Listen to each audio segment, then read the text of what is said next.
Doctor Mohammad Yunus জানান, আগামী নির্বাচনে দল হিসেবে আওয়ামী লীগ অংশ নিতে পারবে। আসসালামু আলাইকুম, আমি আশরাফুল ইসলাম আমিন। স্বাগতম জানাচ্ছি নতুন আরো একটি ভিডিওতে। শেখ হাসিনা সরকারের পতনের পরপরই যখনই ডক্টর ইউনুস ক্ষমতায় বসে, তারপরে বাংলাদেশের মানুষের মনে একটা প্রশ্ন যে নির্বাচনটা কখন হচ্ছে বা নির্বাচনটা কবে হবে। দর্শক, এবার তারপরেও মূল একটা বিষয় হচ্ছে যে যদি নির্বাচন হয়ে যায় তাহলে কি আওয়ামী লীগ নির্বাচনে আসবে বা আওয়ামী লীগ নির্বাচনে আসার কোনো কি সুযোগ রয়েছে?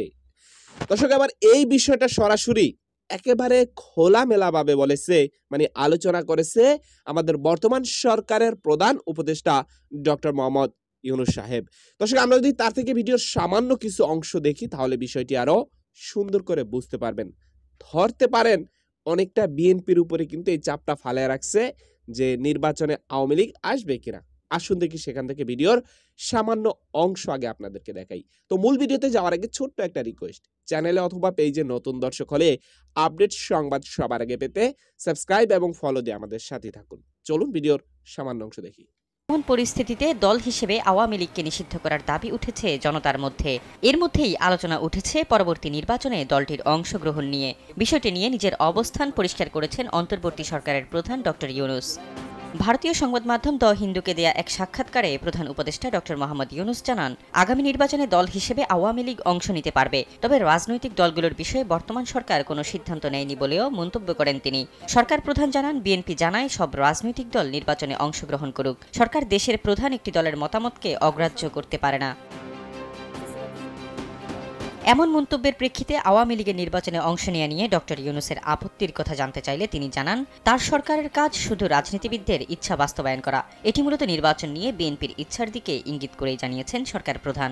আরেক প্রশ্নের উত্তরে নিজেকে কখনো রাজনীতিবিদ হিসেবে দেখেন না বলেও জানান ডক্টর ইউনুস। 2007 সালে নিজস্ব রাজনৈতিক দল গঠনের কথা জিজ্ঞেস করা হলে জানান, সেটা মাত্র 10 সপ্তাহের জন্য, পরবর্তীতে তা বন্ধ করে দেওয়া হয়।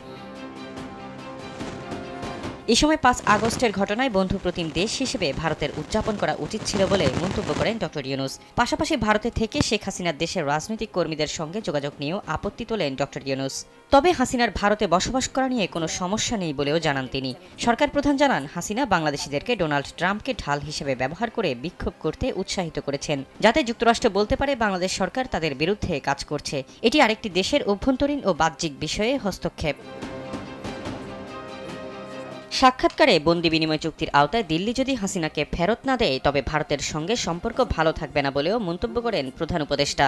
জানান, অন্তর্বর্তী সরকার খুবই স্বল্পস্থায়ী, তাই বাংলাদেশ ভারত সম্পর্কের সব দিক এখনই মীমাংসা করা সম্ভব নয়। তবে পরবর্তী কোনো সরকারও এটি সহজে মেনে নেবে না।